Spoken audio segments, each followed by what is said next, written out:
อดแล้วคลองไปคลองลาวเลยฝนหยุดตกพอทุกฝ่ายนี้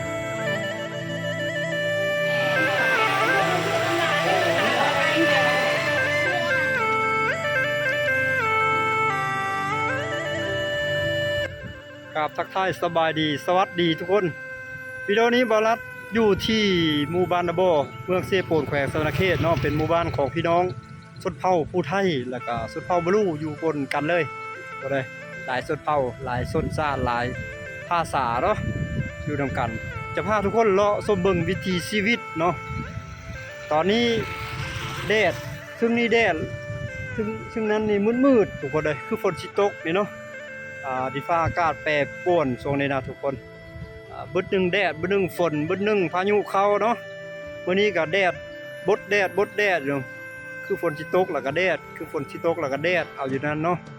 เดี๋ยวไปรอเบิ่งวิถีชีวิตนำกันเลยทุกคนนะตั้งกาเกียมพิธีการผูกแขน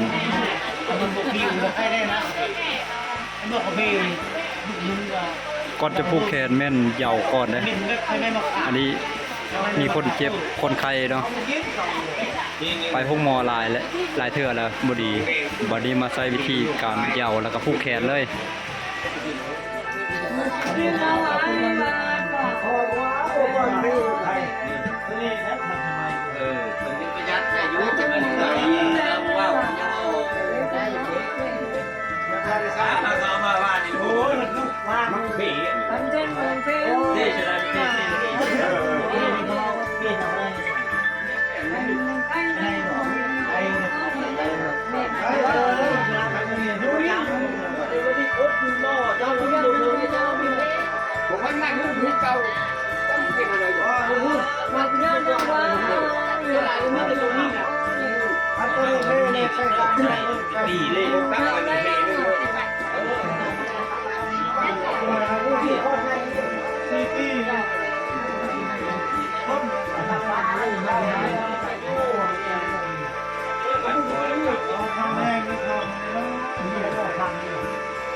คุณจิโร่บ่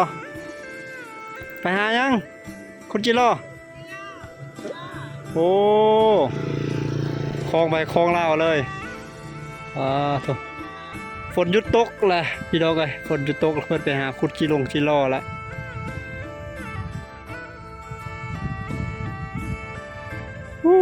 หาคุดอยู่แค่ป้าแคมทงพุ่นละ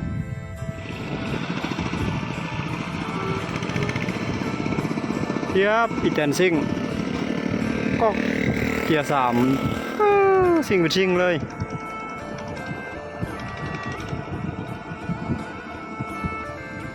ท่านสะดวกซื้อ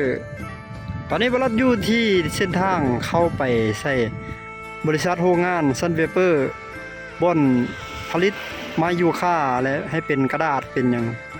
ของจีนของคนจีนทุกคนเลย ประจำเมืองเซโปน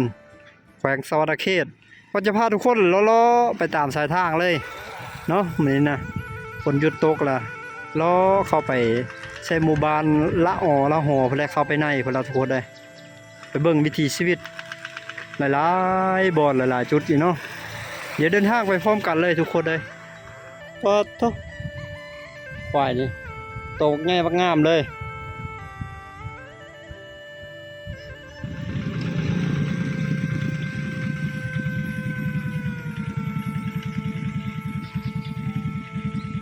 แถวทางเข้าบริษัทซันเปเปอร์นี่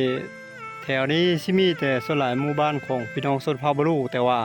เขตนี้เป็นเขตเศรษฐกิจพิเศษของเมืองเช่นเดียวกันได้ทุกคนจะมีบ้านพักบ้านอย่างเนาะหลายๆหลังเนาะบ้านพักนี้สิมีอยู่ประมาณ 2-3 หลังติดๆกันเลยอยู่แถวนี้ละแถวปากทางท่านี้แหละถ้าว่าพี่น้องท่านใดมาเที่ยวเมืองสีโป่งก็อยากจะมาพักแถวนี้ก็ได้เช่นกันเนาะทุกคนเนาะสองฝั่งข้างทางก็สิมีแต่ต้นไม้ยูคาอะไรพันปลูกหลายอันนี้เป็นบริษัทของคนจีนปลูกเดินทางมาฮอดจุดนี้เราจะสามารถแนมเห็นรถที่แก่ไม้วิกหรือไม้ยูคาและการแนมเห็นโรงงานบดาออกจากโรงงานผลิตเจดับตองของประเทศจีนและที่มาตั้งอยู่ประเทศลาวอยู่ใกล้ๆกับตีนผู้นั้นควันกุ้มอยู่ได้กำลังทำงาน24 ชั่วโมงเลยได้โรงงานอันนี้แต่สายผู้ที่เฮาแนมเห็นนั้นก็คือสายผู้ดังม่านเป็นสายผู้ที่ใหญ่แล้วก็มีทิวทัศน์ธรรมชาติที่สวยงามท้าวขึ้นไปถึงยอดเขาตอนนี้เฮาเดินทางมาฮอดหมู่บ้านนาหลวงหมู่บ้านนี้เป็นหมู่บ้านของพี่น้องชนเผ่าบลูเนาะก่อนจะฮอดโรงงานจากนี้ไปหาโรงงานกันยังอีกประมาณ 3-4 กิโลเมตรก็จะฮอดโรงงานแล้วก่อนจะถึงโรงงานเราจะผ่านหมู่บ้านนี้เป็นหมู่บ้านของพี่น้องชนเผ่าบลูเนาะหมู่บ้านนี้มีวิถีชีวิตแบบเรียบง่ายเขาเจ้าเฮ็ดให้เฮ็ดหน้าเนาะอาชีพหลักของเขาเจ้าเฮ็ดสวนปลูกไม้วิกไม้กระดาษไม้ยูคานั่นล่ะแล้วก็อาชีพเป็นพนักงานอยู่บริษัทอยู่โรงงานผลิตเจตตองของประเทศจีนที่มาตั้งอยู่ลาวนี่ล่ะจากการของหมู่บ้านก็สิลาดซีเมนต์แล้วเด้ว่าเส้นทางมันเข้าโรงงานเส้นทางนี้เด้ว่าแก่ยังนี่แก่ไม่ตกเจอสาวลาวสุดเผ่าบลูอยู่ที่หมู่บ้านนาหลวงมันกำลังพาน้องไปซื้อมี่รถไถคันนี้ ทางกังเลยเดินทางมาฮอดหมู่บ้านหน้ากระเต็นหมู่บ้านนี้ก็เป็นหมู่บ้านของพี่น้องชนเผ่าบลูเช่นเดียวกันเลยเดี๋ยวนี้อยู่ปนกันกับคนชนเผ่าเล่าลุ่มเลยชนเผ่าเล่าลุ่มเล่าเดิมละเพราะเขาเจ้ามาเฝ้าเฮ็ดเวียกเฮ็ดงานอยู่กับบริษัทอยู่โรงงานนี่ล่ะบรรยากาศซีซันหรือว่าซีซันบรรยากาศหมู่บ้านก็จะเป็นประมาณนี้เนาะเป็นหมู่บ้านที่ว่ามีเฮือนซานลานแปรนี่ตั้งเฮ็ดด้วยไม้หมดส่วนหลายนะเฮ็ดด้วยไม้และเฮ็ดด้วยดินจะมีร้านค้าขายเครื่องขายของยายตามทางนี้จนฮอดโรงงานเลยได้ท่านผู้ชมเอ้ยเดี๋ยวเฮาเดินทางต่ออยู่จุดนี้เลยโรงเรียนน่ะพี่น้องเอ้ยโรงเรียนเป็นโรงเรียนประถมสมบูรณ์ของหมู่บ้าน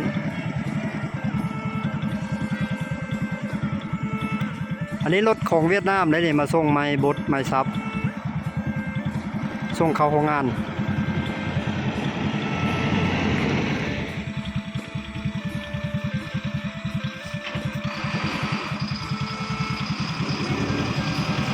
ไม่ใช่ห้าม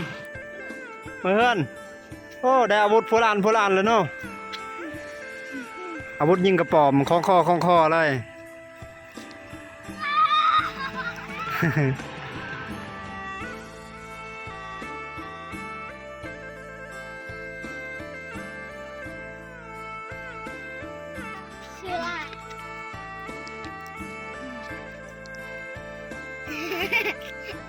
คักเนาะจุดนี้บริเวณนี้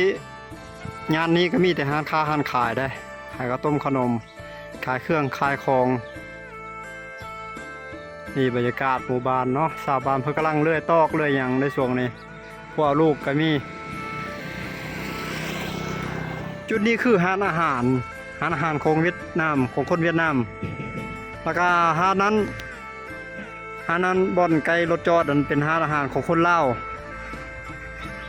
ถ้าใดที่มาเดินทางมาเส้นทางสายนี้อยากแวะกินอาหารอยากชิมเบิ่งก็แวะได้เนาะ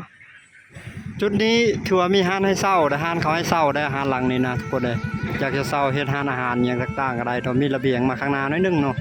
แคมทางนี้วิวงามๆทางนี้บ่อนนี้ถือว่าบริเวณขอบเขตโรงงานแล้วนี่ไกลแล้วยังอีก200เมตรก็แม่นโรงงานแต่ว่าร้านอาหารเนี่ยเลี่ยมสำราบอยู่หลายๆเลยแถวนั้นจนฮอดหมู่บ้านพุ่นเลยแล้วก็โรงงานจะอยู่ตรงนี้เด้อทุกคนเด้อโรงงานจะอยู่จุดนี้นี่อยู่คอยตัวนี้แม่นรถนี่ส่วนหลายก็เป็นจุดพักรถของเขาเจ้าแถวนี้อยู่บ่อนี้ก็เป็นจุดพักรถพ่วงรถบรรทุกหนักอยู่นี่หมดเลยมาพักอยู่นี้แล้วก็เขาเจ้าแวะกินอาหารอยู่แถวนี้พักผ่อนแถวนี้ก็จะมีร้านที่ว่าขายเบียร์ขายหยังนำได้อันนี้คือบริเวณโรงงานตัวจริงเลยทุกคนเลยจุดพิกัดของโรงงานร้านนี้นะว่าตั้งอยู่ระหว่างกลางภูเขานี่เลย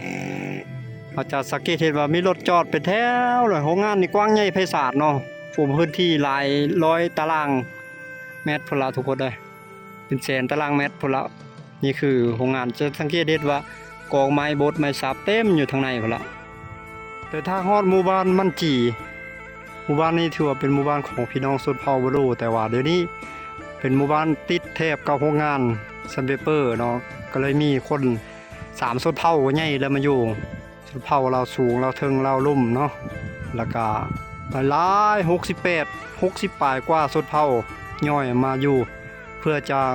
เขาเฮ็ดเวียกอยู่ในโรงงานนี้คือสาวบ้านมันจีตากเขาให้เขาหน้าเต็มอยู่หน้าบ้านเพิ่นผู้ปั้นแล้วก็มี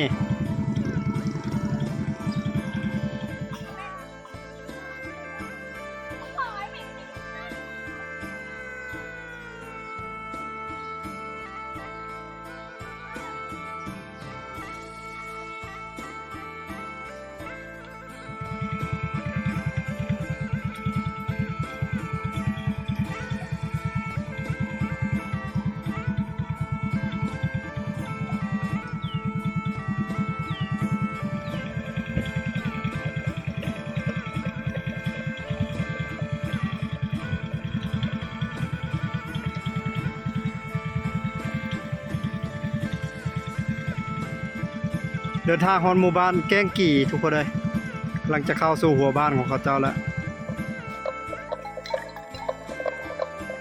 ฮอดแล้วหมู่บ้านแก้งกี่บัดนี้นะพี่น้องเอ้ย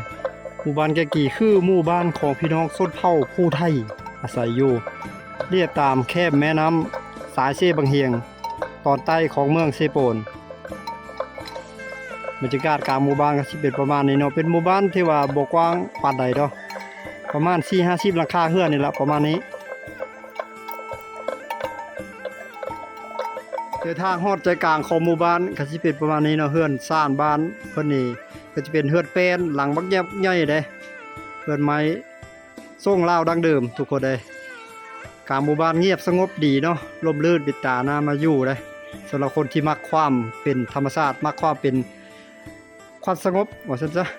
แล้วเขามาเจอยูทูบเบอร์คนดังนี่บ่าวสลีบ้านนายูทูบเบอร์เมืองพีนนัดกันแต่เช้านี่พนากรที่เราจะเดินทางร่วมกันผจญภัยเข้าไปในเพิ่นเลิกๆเลยบางเทื่อก็สิไปนอนเลยเด้แผนการมันนี่นะบ้านที่ไปนี่มันบ่มีไฟฟ้าบางบ่อนบ่มีไฟฟ้าบ่แค่นั้นมันจะมี2หมู่บ้านที่บ่มีไฟฟ้าโอ้แต่จุดที่ลำบากต้องข้ามเซ่ไปเด้อบ่ล่ะข้ามภาคเซ่ไปพุ่นเนาะเด่นในคลิปนี้ก็คือมันสิมีคนข้ามให้เฮาเพื่อบ่วางเด้อส่วนโอ้แล้วเฮาไปข้ามอยู่ใต้เพิ่นก็ได้ติแม่นแล้วเฮาข้ามอยู่ใต้เอาแม่นแถวนี้ยันเป็นทางมันลำบากไปทางนั้นเนาะอยู่บริเวณนี้คือร้านค้านี่ขายเครื่องขายของเต็มเลยนี่เป็นน้ำเป็นหยังเราก็มาแวะดื่มน้ำกินขนมกันเติมพลังกันหน่อยนึงแล้วจะเดินทางต่อขายเสื้องัวเสื้อควายครบสุดเนาะอยู่นี่อยู่ด้านเพิ่นกำลังจักตอกมัดเข้าเตรียมมัดเข้าแล้วฮอดฤดูการเก็บเกี่ยวเข้าหน้าปีแล้วอยู่เขตนี้